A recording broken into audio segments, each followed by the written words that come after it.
आत्मकामी ब्रह्मवेत्ता को मोक्ष प्राप्त होता है। ये ज्ञान मार्ग सूक्ष्म, विस्तीर्ण और पुरातन है। वो मुझे स्पर्श किए हुए है और मैंने ही उसका फल साधक ज्ञान प्राप्त किया है।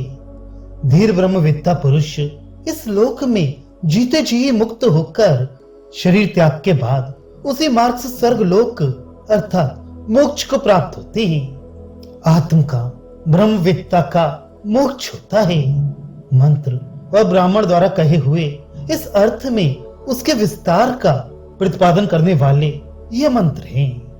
ये ज्ञान मार्ग दुर्विज्ञ होने के कारण अणु अर्थात सूक्ष्म है तथा वितत यानी विस्तीर्ण है, अथवा ज्ञान मार्ग मोक्ष का साधन है।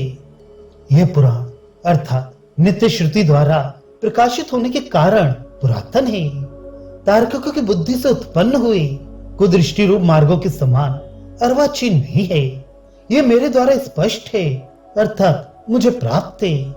जो जिसके द्वारा प्राप्त किया जाता है वह उसे स्पर्शता करता है, उससे संबद्ध होता है। इसी से ये ब्रह्म विद्या रूप मोक्ष मार्ग मुझे प्राप्त होने के कारण मुझे स्पर्श किए हुए है, ऐसा कहा जाता है। मैंने इसे केवल प्राप्ति नहीं किया है अपितु मैंने ही इसका अनुवेदन भी किया है। विद्या के परिपाक की अपेक्षा से जो उसकी फल पर्यंत स्थिति की प्राप्ति है उसे अनुवेदन कहते हैं। जैसे भोजन का पर्यवसान तृप्ति में होने वाला है।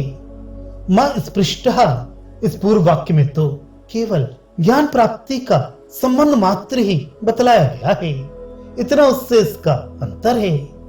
शंका, क्या अकेले इस मंत्र दृष्टा ने ही ब्रह्म विद्या का फल प्राप्त किया है, किसी दूसरे ने प्राप्त नहीं किया, जिससे कि वह मेरे द्वारा ही अन्वित है ऐसा निश्चय करता है? समाधान, यह कोई दोष नहीं है, क्योंकि ये वाक्य इस विद्या का अनुत्तम फल आत्म साक्षिक है। इस प्रकार ब्रह्म विद्या की स्तुति करने वाला है।